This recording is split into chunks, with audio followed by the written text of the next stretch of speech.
Welcome to Nightlight. Step away from the mainstream and gather around as we enlighten the world and our realities and travel this cosmic journey we call life. Join us as we share with you and provide that beacon that can guide us all to a better way. Explore with us as we examine a metaphysical montage of spiritual insights, covering everything from the mundane to the magical, UFOs to unicorns, and everything in between. This is a time of awakening, of sharing and evolving, of spreading our wings and soaring on the cosmic breath of creation.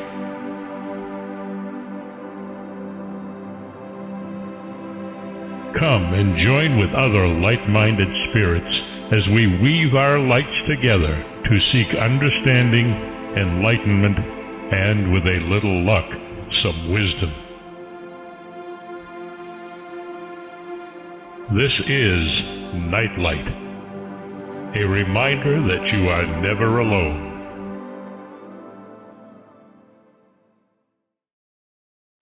Welcome, everybody. Glad you could join me today. This is going to be a fascinating show for many different reasons. It's obviously on a topic that I am slightly fanatical about, having experienced UFOs and written a book about them and been involved with them forever and ever. Not so much as them being involved with me, but fascinated with the work for sure.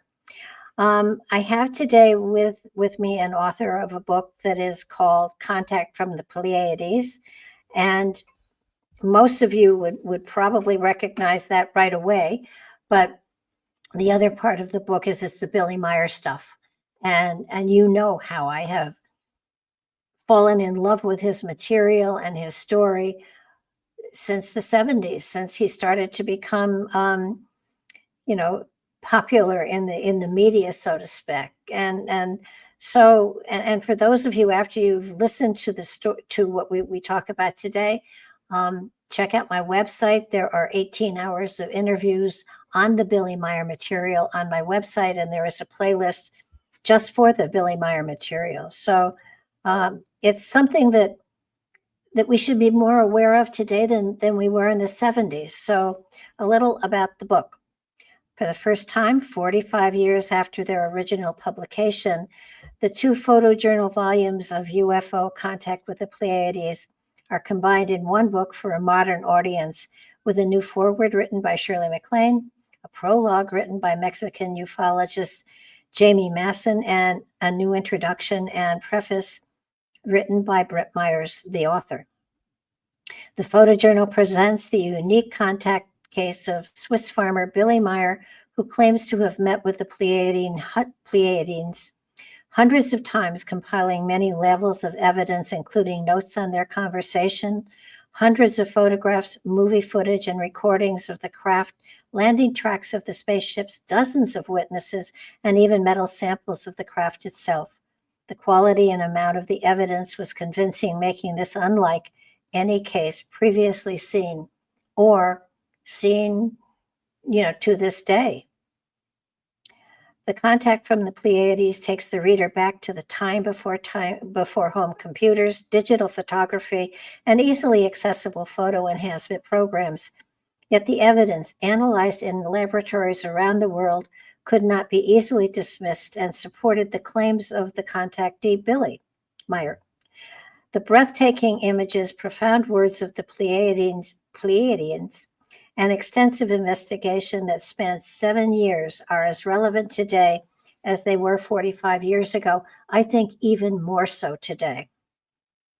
Brit Elders is an investigative author and documentary filmmaker who traveled the world exploring a variety of topics, including the mysterious world of UFOs. She's participated in several in-depth investigations, including Billy Meier case and the waves of the UFO sightings in Mexico, which began in '91 and continue to this day. She's the CEO of ShirleyMacLaine.com, and she is amazing in the breadth of her and depth of her material and wisdom and insight and what she has done as far as looking into all of this material. I am so envious that she got to spend 7 years talking to Billy Meier. Um, just the stories she could tell, wink, wink. So welcome to the show, Brett. Oh, thank you. It's quite an introduction. Well, you've got the Camus to do it. Yeah, it was a remarkable experience. It How changed did my life. how It did you how did you and your husband, how did you, because you weren't ufologists to begin with, no. so how did you become involved in all of this? Well, we had a company called Intercept, and Intercept was an investigative firm designed to protect Fortune 500s and financial institutions and large corporations around the world from being eavesdropped on and wiretapped. So we had a background in investigation. We also had a friend, Lieutenant Colonel Wendell C. Stevens, who was a very close friend of ours. And he called us one day and he said, "You got to get to Tucson." And at that time, we lived in Phoenix. And he says, "I'm serious. Just get in the car and come down." So, all right, we went. We made the 2-hour drive. When we got there, Wendell was there with an elderly woman from Switzerland by the name of Lou Zinstag. And lying on his dining room table were these 11 by 14 blow-ups of UFOs. Now, we had known of Wendell's interest in UFOs forever. I mean, it was something he had been involved with since he was in the military. And we looked at him and they said, "What do you think?" And we went, "Oh, they're too good to be true." They're absolutely perfect, shining discs, look just like a UFO should look, and they look posed. And Wendell says, "Don't you think they could be real?" And we said, No. This is a special effects crew like Industrial Light and Magic. It was after Star Wars came out and things like that. And he says, "Well, I think it's important that you take a good look at it." Lou Zinstag jumped in and she told us the photographs were taken by a one-armed farmer. He had taken hundreds of photographs. He had other evidence as well. And it was just a remarkable case, and we should look into it. So we said, "Thank you, but no thank you," and went back home. A little bit longer, and I don't know, maybe just a few months went by, and Wendell decided to go to Switzerland on his own to see Meier, to look him in the eye, to see what was really going on. He came back, came to our house, and said, "You have to get involved with this. You have to." And we said, "Why?" And he says, "Because it's unbelievable. There's so much there." And of course, Wendell was looking for that smoking gun. He Mhm. wanted something to be absolutely real with no question. Oh, boy. So we thought, well, we have a client in London. What we'll do is we'll go do the work over there, catch a plane, hop over to Switzerland, meet Meier, debunk the case in 24 hours, and head home. And that didn't happen. We He's did our he's work and we went to Switzerland. We were there for 5 days, pouring through the evidence, interviewing witnesses, interviewing the surrounding members of his community. He lived in a little small village. When I first met him, he was actually washing his face in a horse trough because he didn't have indoor plumbing. They had just purchased this farm. They used to haul water in. They had a bucket under the sink. They washed their dishes. They drained the water out. It went in the bucket, and the bucket went outside. So yeah, it was not what people would think of a typical Swiss farm. It was dilapidated. It needed paint. The shutters were hanging askew. It was in need of some serious work. And we spent the first day listening, just listening to Billy. What did he have to say? Why was this important? And he would bring out album after album of photographs he had taken.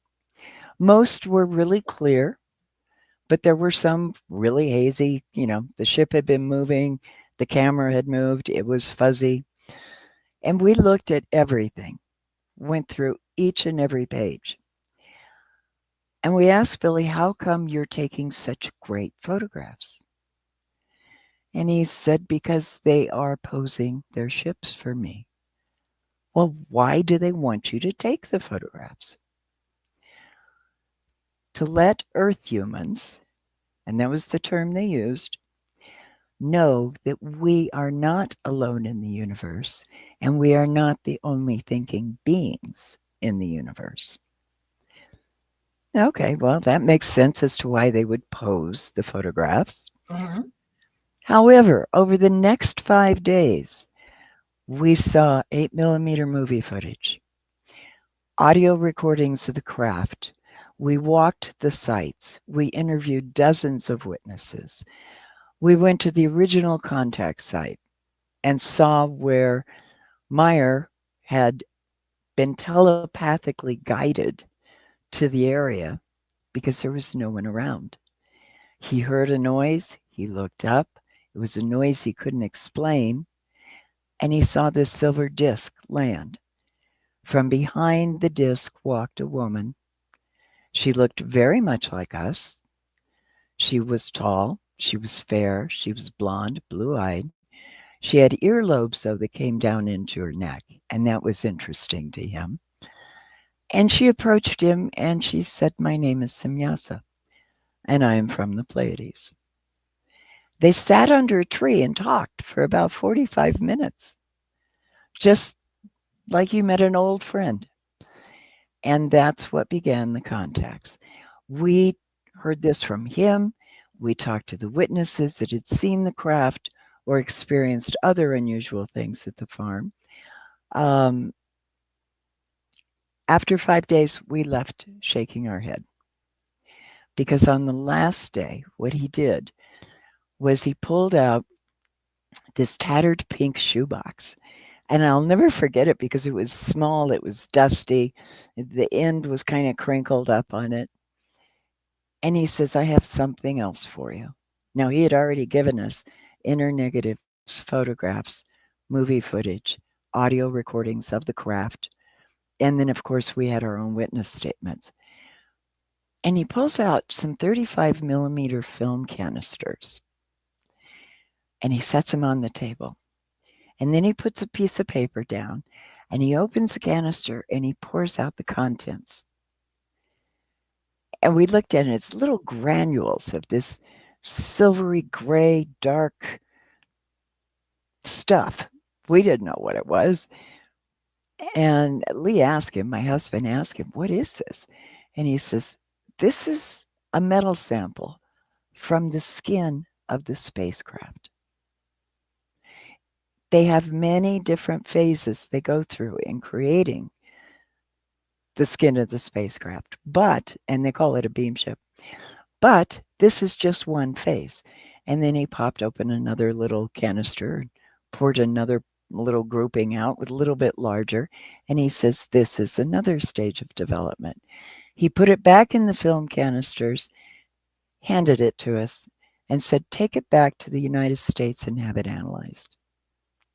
And we said, well, why do you want us to do this? Because it's important. Because the reason they are giving me the ability to take photographs and to take movie footage, to hear the sounds of the craft and have the metal is so that it provides a foundation for the fact that this case is actually happening. Mm-hmm. And Lee says, well, what do you want for it? Ever the business guy. Yeah. And Billy says, nothing. Just have it analyzed and tell me what they find. Okay, this man is very unusual. So we had already found that he's very earthy. He loved getting up in the morning and having his coffee. He dealt with his kids kind of in an interesting way, scolding, but very firm, and it's your decision. It's like, okay, Dad, I'll behave. Um, his youngest son, I think it was like the third day we were there, Lee had his camera sitting on the table, and it was this big Olympus 35 millimeter thing. And he turned around, he was talking to Billy. And when he looked back, Methuselah, the youngest son, had taken the camera apart. It was all over the table. Oh my gosh. And his dad says, "Why did you do that?" In Swiss German. And Bashenko just looked down. He says, "Why did you do that?" And then suddenly he says, "I was curious." And Lee says, "It's okay." He put it back together. Fortunately, he knew his camera well. And Billy says, "Don't you think that that's wrong to take someone else's property and do that to that?" I mean, it was very interesting watching the firmness, but not necessarily punishment, more of a firm scolding that said, "Think about this in the future. Would you like it to happen to you?" And I thought, "Oh, good for you." Yeah. And Methuselah, whom you'll hear me call him Bashenko because that was his nickname, and that's what I called him as a kid. He's a grown man now. He's come to visit us, and that in itself was kind of interesting, and we'll get to that later. But yeah, so this was the man I was seeing. He unfortunately had a lot of people trying to get to him. The case had been publicized in Der Stern and Blick, which are two big magazines over in Europe. And people were coming from all over the continent to sit down and talk to him, but they weren't asking, they were demanding. And I saw this and was kind of horrified because they would show up in the middle of the night demanding that Billy sit down and talk to them or prove to them that he was actually having these experiences. So to me, that was really, really sad that Oh yeah. but he was doing it. He would get up and talk to these people. And of course, that created friction in the marriage, created friction with his family. Well, they even destroyed the garden that they ate from. Absolutely. Absolutely. There was a point several years into the investigation, there was there was a couple that came in from Amsterdam, and it was about 2:30 in the morning. They started beating on the door, demanding to speak to Billy. And we were sleeping in a camp trailer next to the house. And we heard this racket, and Lee got up and went over and said, "What are you doing?" And they said, "Well, we drove all day to get here, and we want to sit down and talk to him." Sorry, daylight hours, maybe. Yeah. So the next day, Billy and Lee and I were talking in the kitchen, and I said, "Billy, set a rule. The rule should be real simple. If they want to talk to you, they can come work with you." Because we had seen them just trample the gardens. And I said, "Right now you're planting potatoes. If they want to talk to you, they got to plant potatoes too. You can't keep taking your time from everything else that you have to do here and giving it to these people that really aren't doing anything of value with it. Let them learn your work ethic and your values. Let them work right next to you. Then you guys can talk all you want to." I mean, we did the same things. We helped them plant. Yeah, we hung around a lot to observe and watch. But Lee would be up on the roof helping him patch the roof. I'd be in the kitchen with Poppy and making something. So it was about a week later, they decided that that was a good idea. So from then on, Billy said, "No, you want to talk, you come work." Well, they took you all over, so you Oh, could see the track marks where the ships had landed, and right. I was fascinated with it in that they almost looked like mini crop circles, Right. and apparently they never grew back the same way. That's right. And insects were attracted to the area. That's one of the things that fascinated me. First of all, it wasn't a broken blade of grass, and it was high grass. It was just out there type of grass. It was nothing that was mowed or anything like that. Mhm. But the circles attracted insects were just laid down gently. Okay. And later, in the course of our investigation, we brought in radiation detecting equipment, and the circles were hot. Now, there were many times the craft came down, but it didn't land that way, and so there were no circles. It was early on that they were actually landing and leaving these footprints, which is what we called them at the time. Mhm. And crop circles in England were just really popping up about that time, too. And so that was sort of an intriguing correlation. But we were also hearing of crop circles, especially while we were in Europe, happening in Germany, happening in Amsterdam, around Amsterdam and the farmlands there. Mhm. So it was very interesting that all of a sudden these circles are happening, but some of them were different. Many the insects stayed out of. Huh. But in the case of Myers, they seemed to be attracted to whatever that energy was that was in that circle. While you were there, did you actually see any ships or any UFOs while you were there? No, we had to laugh because the investigation took 7 years. My husband and I spent over 365 days living at the farmhouse Ah, during that 7-year period of time.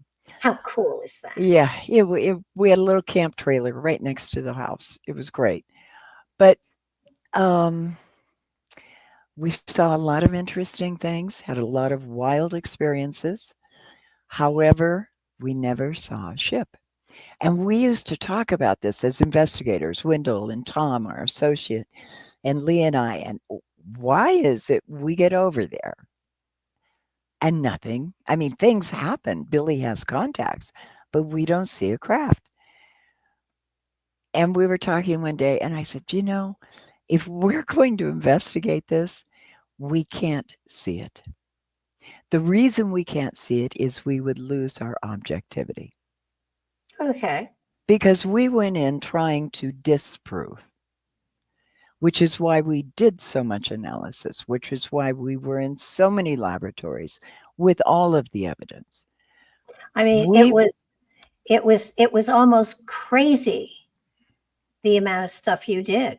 yeah, but it doesn't matter if you're doing an investigation into a murder one case, a counterespionage case, or UFO case. You follow the same criteria. And every time you hit one point, that just means there's another to go on to. So you end up sort of, oh, goody, we got through this one. Now where do we go? And there was no definitive way to analyze UFO photographs. There just wasn't any. I mean, we could look at them, we could put it under a magnifying glass, but when we decided, and we had a great guy working with us, Jim Delatoso, who is one of, I call him my leftover Atlantean scientist. He is just so brilliant. He can talk terms that are scientific with practically anybody and keep up with them and know what they're talking about. And he introduced us to Dr. Michael Malin at the University of Arizona. Dr. Malin digitized the images. When we digitized the images, it was easy to tell right away that there were no strings suspending these objects and that the distances were appropriate and that the light and shadow was appropriate. So we were looking at all of this and then we go, okay, where do we go from here? We decided to take a photograph that had a Swiss Mirage fighter and a UFO in the same frame. We knew the size and the dimensions of the Swiss fighter. We knew the reported size of the beam ship. Mhm. So we could take that photograph, digitize it, triangulate it, see the distance between the craft, the beam ship, and the Swiss fighter. We could get all of this information from that. But something that came out of that is we could also, using different light frameworks, determine if there was a field around the objects. And there was. There was a field around the beam ship and a field around the Swiss Mirage fighter, to the point that the Swiss Mirage fighter's exhaust indicated it was sitting on the ground with its engines running rather than flying Oh, in wow. the air. Yeah, it was very fascinating. It was quite interesting because it was not a montage. It wasn't anything that was put together. It wasn't a collage of any type. It wasn't, here's the picture and we're going to lay another one on top of it. That we could easily detect after the photographs had been digitized and analyzed. Well, you also took some of the granules, I guess, from the outside and shared them with Marcel Vogel. Now, I'm familiar with Marcel Vogel because of the Vogel crystals and the work he did with plants communicating and Yes. with crystals. And so very familiar. I actually have a Vogel crystal, and so when he was talking about the crystals, I was fascinated that he said, "I can't reproduce this. There's no Right. way I can make this happen in the laboratory." What it was Marcel Vogel, first of all, back in the 70s, finding an electron scanning microscope was almost impossible. Yeah. Oh, IBM back then, had yeah. one. Marcel was working with IBM at the time. Now, he held 32 patents. He had quite the pedigree behind him. Oh, yeah. But we asked him, would he analyze it? And he agreed to. So we took one of the largest pieces of metal that Meier had given us to him and said, have fun. Okay. And we watched as this happened because the evidence rarely left our possession. In the case of the metal, we had to leave some small pieces with Marcel because he was continuing the analysis work. But he looked at it and he just shook his head. He says, Yeah. this is fascinating because here is metal, and they're metals we recognize on the planet. They're normal to us. But there was metal and then crystal and then metal and crystal and metal and Yeah. crystal. So it was something that couldn't be achieved on this planet because at that point, and still today, when we Yeah. make a metal anything, we heat it and then we pour it and form it. This was a cold fusion process. So it was very, very difficult for anyone to achieve on this planet. It had to be done in space. And that's why Vogel was so adamant. This is real. This is just invaluable. But there was something else there too. And that was this whole conglomerate of ingredients, which included nickel and zinc and all of these things. There was also a rare earth element called thulium. Thulium is a byproduct of the nuclear energy program. It Yeah. is very costly to extract and very difficult to find when you can extract it. How did that get in there? How would a Swiss farmer, a night watchman with a fifth grade education, know to one, find thulium, and two, how to extract it to incorporate it into this conglomeration of metals? What do you do with that? You think about it, you go, okay, now we've got an unusual metal sample that can't be made on this planet, according to Marcel Vogel. So we asked Marcel to bring in other scientists that he works, other metallurgists that he worked with, to take a look at it and give their opinions. He brought in 42 different scientists from Ames Research, from all of these different large corporations to take a look and determine, is this normal? Could it be made here? All of them were shaking their heads. Wow. So what do you do as an investigator? What do you do with that? Well, at that point, you try to learn from it. What is so valuable about this metal? Is it, and this was just becoming a reality at the time we were investigating the metal, is this possibly superconductive metal? The interesting thing is IBM, a couple years after we ended the investigation, put together a piece of superconductive metal, but they didn't have thulium in it. Instead, they used bromium. It wasn't successful, totally, but it did enough to show that this could happen. So we are paying attention to that going, okay, well, that's not a definitive, but it's something to push forward on. And still today, they're working with superconductive metals, and it's sort of like they attract and repel simultaneously. Yeah. But it was fascinating. But to have 42 different scientists and Marcel Vogel, who went on camera, he's in the documentary we did, UFO Contact from the Pleiades, a documentary film. He's Yeah. on camera talking about this and how important it is to have all of that happening around this little tiny piece of metal, which is smaller than my little fingernail. That was pretty wild. Well, there's, again, a simple farmer with what, a fifth grade education. Right. I mean, what do you do with that? You can't, what, and no water or electricity in his house at some point. How do Right. you expect him to create this kind of material to even give you? Yeah, he already had all of this material. He had photographs, movie footage, the sounds, the metal, and he did not have running water in his house. Yeah. And there were no brilliant mathematical or physical scientists around him that could have created it. With all of the material he had, I find it so strange that, of course, this goes back to 75, so maybe not, but that there was nobody in there trying to support whatever he was doing.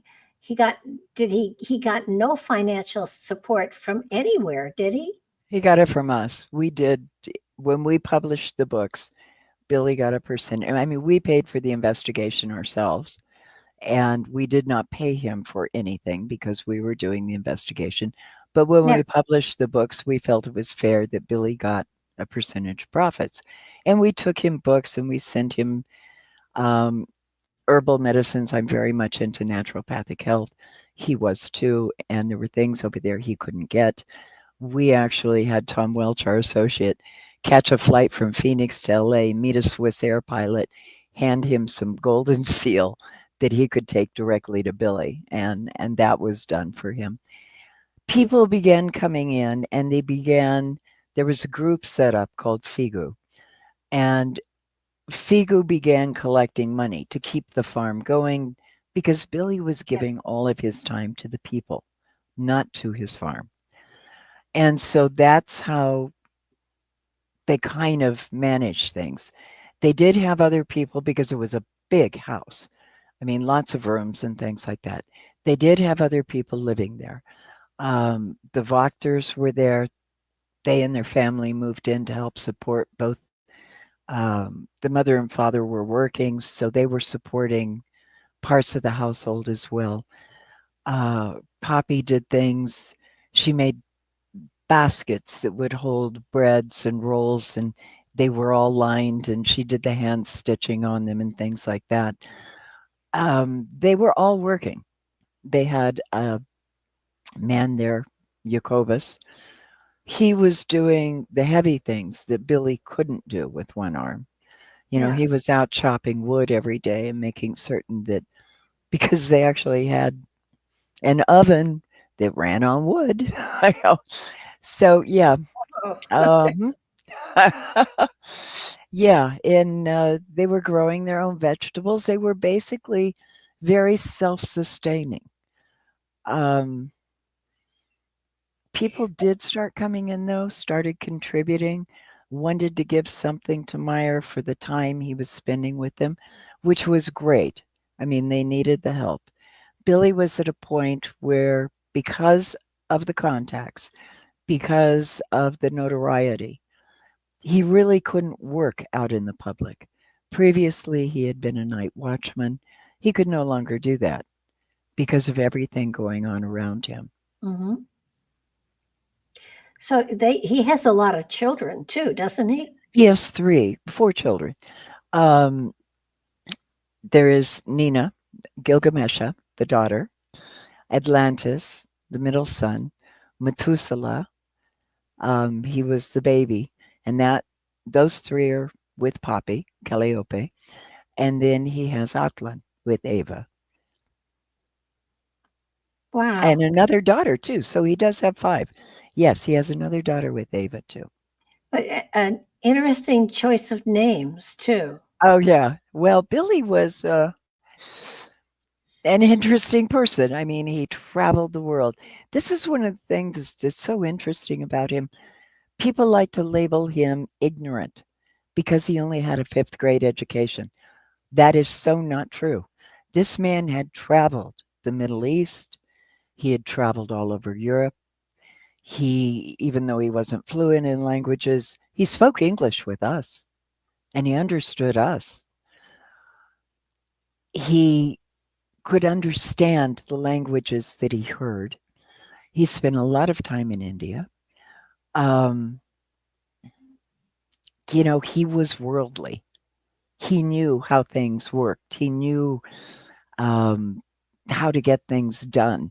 And he had common sense. I mean, he was so smart when you would see how he would handle certain things that most people with 2 hands would say, gosh, I got to hire somebody.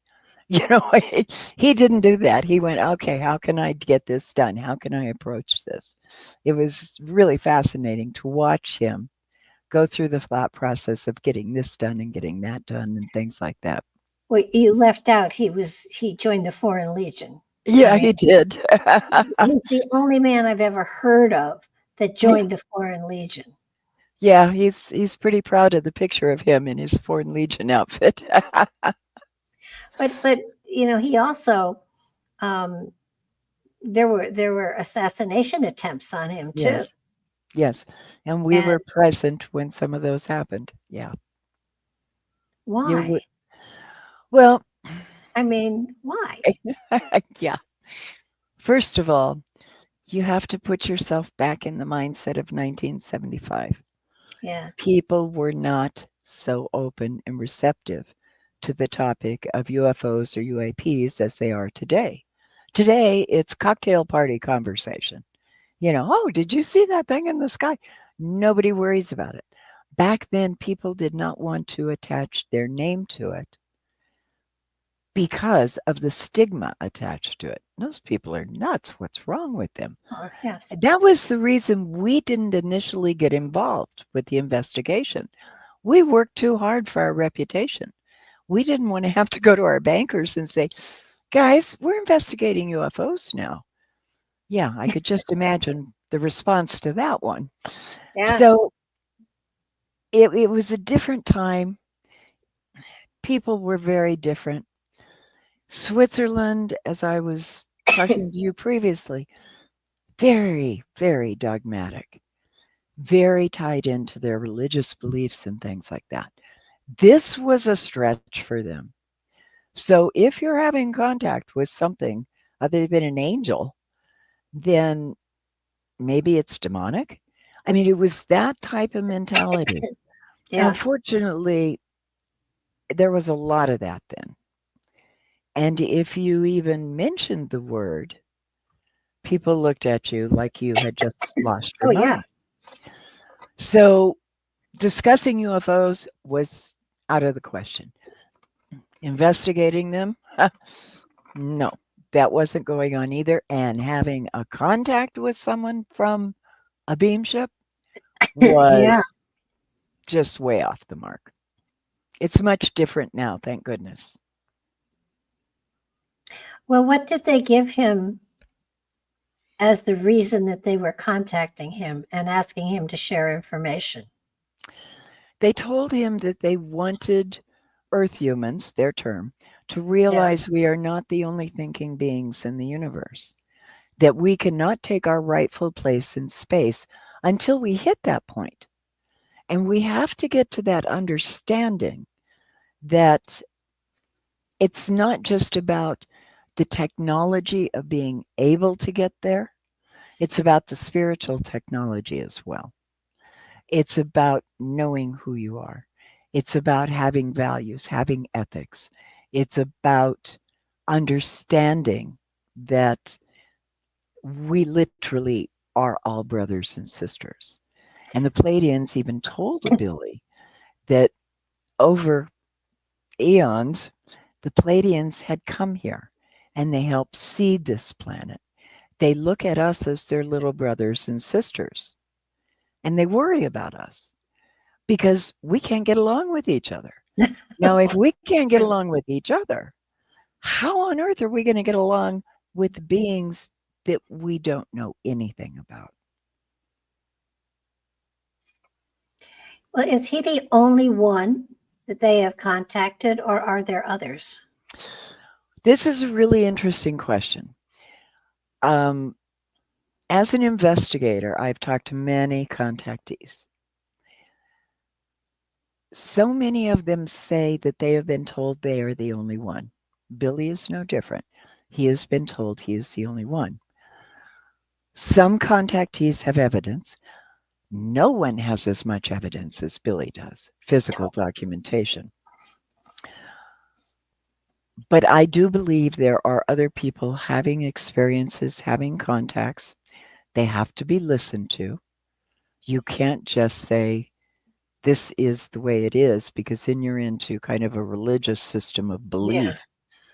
You have to explore, you have to experience, you have to investigate and not be afraid to do so. So Billy knows I believe other people have had contacts. He and I still communicate, but he still says he is the only one. But he says he's the only one having contacts with Pleiadians that he's talking to. I've heard similar things from other contactees in other parts of the world that have said they're the only ones having contacts with a certain group, specifically a certain group. And they leave it at that. I don't have a real clear answer to that from Billy to anyone other than what he says. I have my opinion based on my investigations. And, you know, our investigations from 1976 all the way through is that there are a lot of people out there having experiences, and so many of them have valuable information to share. I think that there are a lot of people out there who are channels for spiritual information. It is all very valid. That parallels what Billy is saying, Yes. to some extent in many ways, but nobody has the evidence that he does. That's and right. I was fascinated with the fact that finally I guess some of his pictures, a lot of his stuff was stolen. And Oh, yes. when he asked them to start posing again, they said, no, you have enough evidence. That's right. It's How enough. much do you need? Yeah. How much do you need? And they were right. I mean, as humans, we want more and more and more and more. But we hit a point in the investigation where we had to say, okay, we've done everything we can think of to do. We spent 150,000 investigating all of this stuff. What else can we do? I think the other thing that was kind of curious to me that you didn't get into, but some of the reports sort of hinted at, that Billy has actually been in some of the beam ships. That's right. That that he appeared and everybody else was wet and he wasn't. But That's you did happened. you didn't kind of go into it, but he never has got, to my knowledge, Mhm. hasn't gone into describing it or anything like that. Yeah, he said it's partially because they're controlled, the beam ships are controlled by thought, which is why extraterrestrials, specifically the Pleiadians, want us to develop that internal guide, that ability to communicate with self as well as with others without using words. Thought is very, very important there. Um, he did take a photograph from one beam ship filming out what we would call a portal, Hmm. although it doesn't look like a portal on the outside, of two other beam ships flying with them. Oh, wow. So yeah, and that's pretty remarkable. And problem is, we have no way as investigators of examining that. What do you examine it to? So, and there's no negative left on it. It was stolen early on. I don't know. But still, I can give you experiences, personal experiences that we've had where Billy has literally disappeared before our eyes. I mean, gone. My husband was up on a roof fixing the shingles with him. Yeah. Billy was off to the left, the ladder was on the right. My husband was in between the two. Billy and Lee were having a conversation. Lee asked a question, he turned, and Billy was gone. Now, the pitch on his farmhouse is like this. I mean, it's tough. He didn't fall off the roof and he didn't go down the ladder. So where did he go? Hours later, he comes walking down the path and he says, "Well, they wanted to talk to me, so they took him." We had times where, He got beamed up. pardon? He He got got beamed beamed up, up. literally, yes. We had a Japanese film crew with us one time. It had been raining for days, and Billy had gone off to a contact in the middle of the night. So the next morning, we got the Japanese crew in, and we said, let's just track and see where his footprints go. And we tracked it all the way back into the forest, into a clearing where they vanished. Literally vanished. Wow. Yeah. Well, I think that gives him such great validity because he's not using it to prove anything. It's just, this is what's happening. It's matter of fact, and you know, it's normal. Right. And I think that's what boggles, what frustrates me, because I want to say, just show me. I don't even have to meet Simyasi, though I'd love to. Yeah. One interesting thing, though, at one point he was shown a picture of Orsak, a German psychic that was helping Hitler with their development of a lot of the materials during World War II. And they showed him the picture of her, and Billy just said, "Well, that's Simyasi." And yet, in what materials I've read, um, he wasn't allowed to touch them because the energy was so different. To touch That's the kind of Pleiadians? fascinating. Yes. Yeah. Yeah. The Pleiadians say, and that is up for debate on, excuse me, that picture.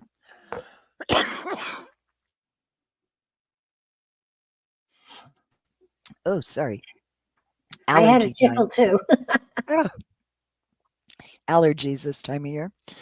Oh, yeah. Um, but yeah, Simyasa told him that Earth humans have something called auric stench. I love that phrase because it's so true. We've all been around people that, you just don't want to be around. Yeah, I this mean, is true. they give off a vibe that is just not good. And she said that's how humans affect them. It literally makes them nauseous to be around us for Oh more my than a gosh. couple of hours. Yeah. So that's Wow. why there's a vibrational shift between the Pleiadians and us, and it doesn't quite mesh.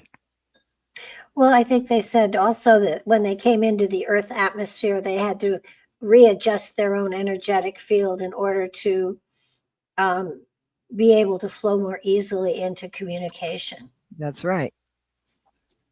Yeah, that's they can learn any language, and they also have electronics who will translate. But that energy, our frequency is just not the same as theirs. And so they have to make the adjustments because we don't know how. Well, the easiest thing that they do that seems to me that would be the easiest for us to master would be the telepathy. Yeah. And yet nobody ever works on that. No. We don't know how to quiet our mind enough. That's why the Yeah. Pleiadians have told Meier that you need to learn to meditate, you being the entire planet. Because in that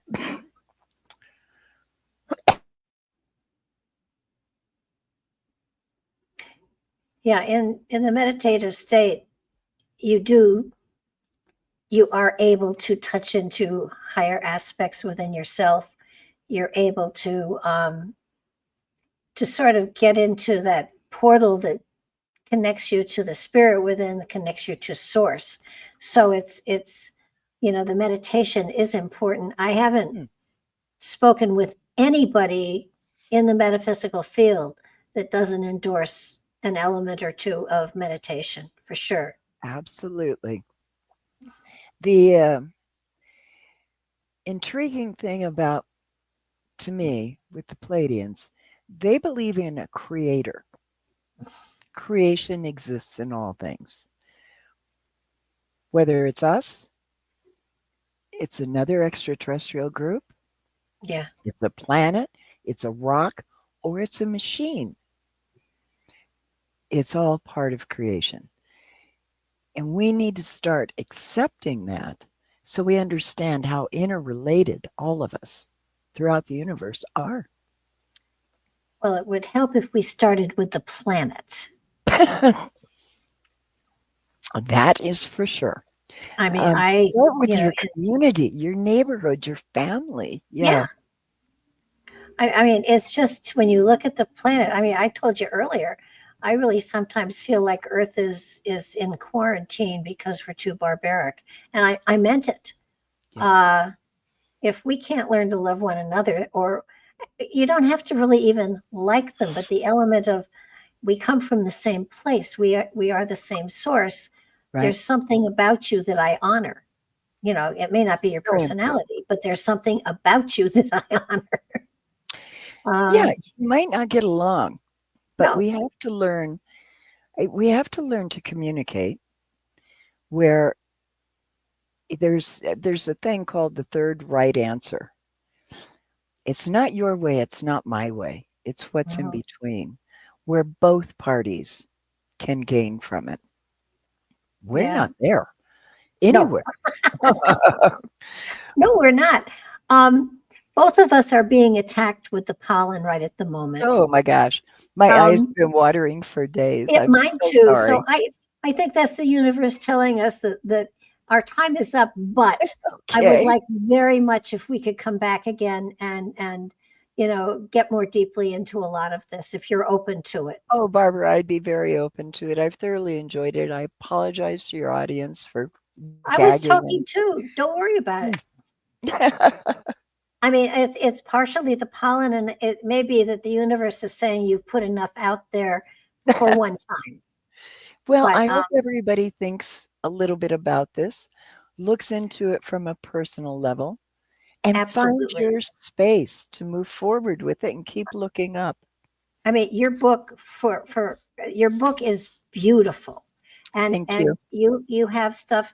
interspaced in it, quotes from Sannyasi and a Yes. couple from Bata, I think. But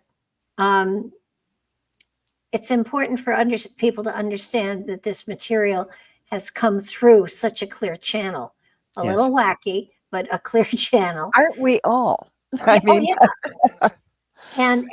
And then to take a look at where it came from, and then look at what else has come through. He's got an amazing website out there. There's Yes. material out there.